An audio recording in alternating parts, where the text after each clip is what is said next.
कल राष्ट्रपति जी का उद्बोधन 140 करोड़ देशवासियों के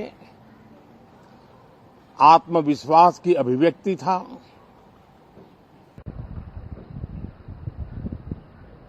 एक 140 करोड़ देशवासियों के पुरुषार्थ का लेखा जोखा था और 140 करोड़ देशवासी और उसमें भी ज्यादातर युवा उनके एस्पिरेशंस को रेखांकित करने का बहुत ही सटीक उद्बोधन सभी सांसदों के लिए कई मार्गदर्शक बातें भी कल आदरणीय राष्ट्रपति जी ने सदन में सबके सामने रखी है। सत्र के प्रारंभ में ही और 2026 के प्रारंभ में ही आदरणीय राष्ट्रपति जी ने सांसदों से जो अपेक्षाएं व्यक्त की हैं,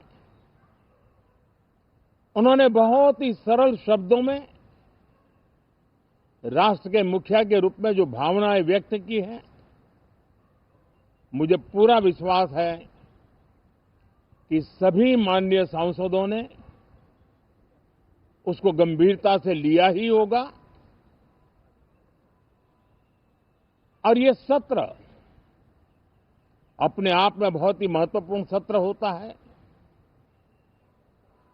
ये बजट सत्र है। 21वीं सदी का एक चौथाई हिस्सा बीत चुका है।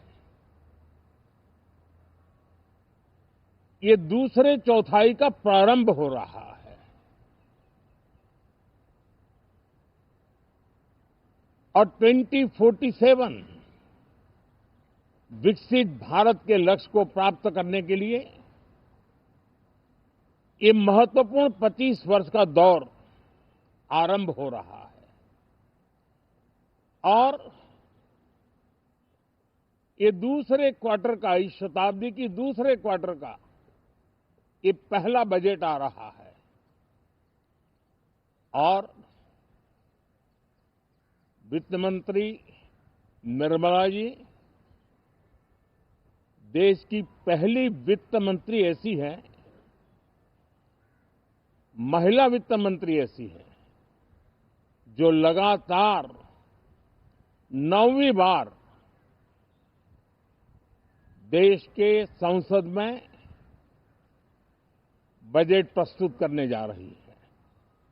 ये अपने आप में एक गौरव पल के रूप में भारत के संसदीय इतिहास में रजिस्टर हो रहा है। साथियों, ये विश्व वर्ष का प्रारंभ बहुत ही पॉजिटिव नोट के साथ शुरू हुआ है। आत्मविश्वास भरा हिंदुस्तान आज विश्व के लिए आशा की किरण भी बना है, आकर्षण का केंद्र भी बना है। इस क्वार्टर के प्रारंभ में ही भारत और यूरोपियन यूनियन का फ्री ट्रेड एग्रीमेंट आने वाली दिशाएं कितनी उज्जवल है,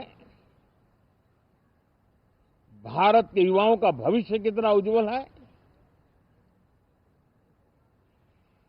उसकी एक झलक है। ये free trade for ambitious Bharat है। ये free trade for aspirational youth है। ये फ्री ट्रेड फॉर आत्मनिर्भर भारत है। और मुझे पक्का विश्वास है, खास करके जो भारत के मैन्युफैक्चरर्स हैं, वे इस अवसर को अपनी क्षमताएं बढ़ाने के लिए करेंगे। और मैं सभी प्रकार के उत्पादकों से यही कहूंगा कि जब भारत यूरोपियन यूनियन के बीच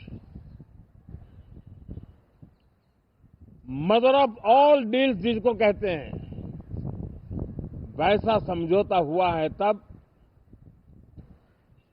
मेरे देश के उद्योगकार, मेरे देश के मैन्युफैक्चरर्स अब तो बहुत बड़ा बाजार खुल गया, अब बहुत सस्ते में हमारा माल पहुंच जाएगा, इतने भाव से वो बैठे न रहे।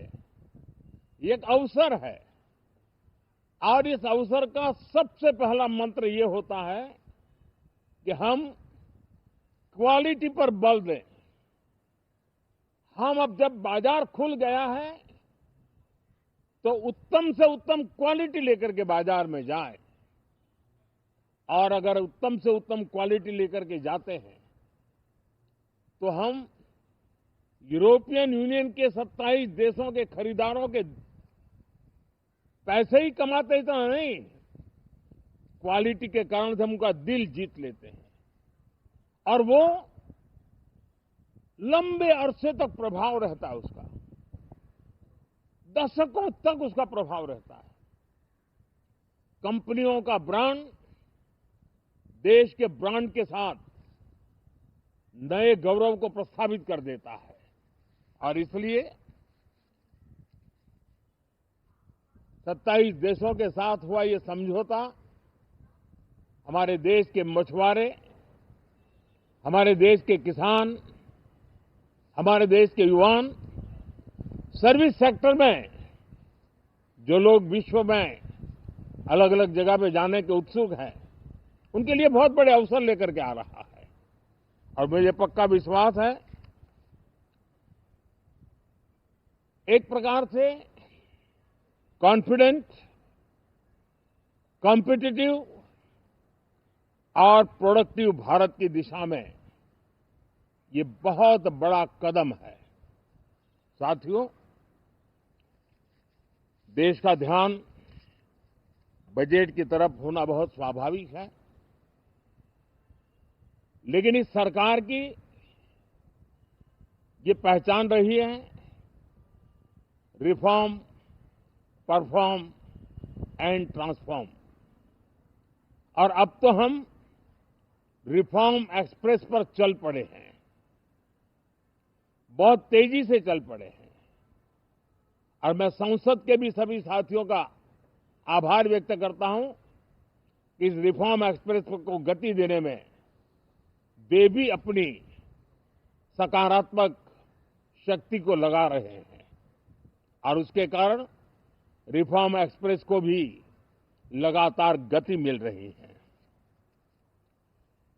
देश लॉन्ग टर्म पेंडिंग प्रॉब्लम्स अब उससे निकल करके लॉन्ग टर्म सॉल्यूशंस के मार्ग पर मजबूती के साथ कदम रख रहा है। और जब लॉन्ग टर्म सॉल्यूशंस होते हैं तब प्रेडिक्टेबिलिटी होती है जो विश्व में एक भरोसा पैदा करती है। हमारे हर निर्णय में राष्ट्र की प्रगति ये हमारा लक्ष्य है, लेकिन हमारे सारे निर्णय ह्यूमन सेंट्रिक है। हमारी भूमिका, हमारी योजनाएं ह्यूमन सेंट्रिक है। हम टेक्नोलॉजी के साथ स्पर्धा भी करेंगे, हम टेक्नोलॉजी को आत्मसात भी करेंगे, हम टेक्नोलॉजी के सामर्थ्य को स्वीकार भी करेंगे, लेकिन उसके साथ साथ हम मानव केंद्रीय व्यवस्था को जरा भी कम नहीं आंकेंगे। हम संवेदनशीलता की महत्व को समझते हुए टेक्नोलॉजी की जुगलबंदी के साथ आगे बढ़ने के व्यू के साथ आगे सोचेंगे। जो हमारे टीकाकार रहते हैं साथी, हमारे प्रति पसंद नापसंद का रवैया रहता है और लोकतंत्र में बहुत स्वाभाविक है। लेकिन एक बात हर कोई कहता है कि सरकार ने लास्ट माइल डिलीवरी पर बल दिया है। योजना फाइलों तक नहीं, लाइव तक पहुंचाने का प्रयास रहता है और यही हमारी जो परंपरा है उसको हम आने वाले दिनों में रिफॉर्म एक्सप्रेस में नेक्स्ट जनरेशन रिफॉर्म के साथ आगे बढ़ाने हैं। भारत की डेमोक्रेसी और भारत की डेमोग्राफी आज दुनिया के लिए एक बहुत बड़ी उम्मीद है। तब इस लोकतंत्र के मंदिर में हम विश्व समुदाय को भी कोई संदेश दें, हमारे सामर्थ्य का, हमारे लोकतंत्र के प्रति समर्पण का, लोकतंत्र की प्रक्रिया के द्वारा हुए निर्णयों का सम्मान करने का ये अवसर है और विश्व इसको जरूर स्वागत भी करता है, स्वीकार भी करता है।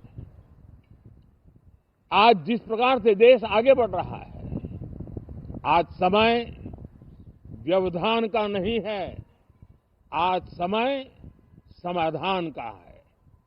आज प्राथमिकता व्यवधान नहीं है, आज प्राथमिकता समाधान है। आज भूमिका व्यवधान के माध्यम से रोते बैठने की नहीं है, आज हिम्मत के साथ समाधानकारी निर्णयों का कालखंड है। मैं सभी माननीय सांसदों से आग्रह करूंगा कि वे आएं, राष्ट्र के लिए आवश्यक समाधानों के दौर को हम गति दें, निर्णयों को हम शक्ति दें और लास्ट माइल डिलीवरी में हम सफलतापूर्वक आगे बढ़ें। साथियों, आप सबका बहुत बहुत धन्यवाद, बहुत बहुत शुभकामनाएं।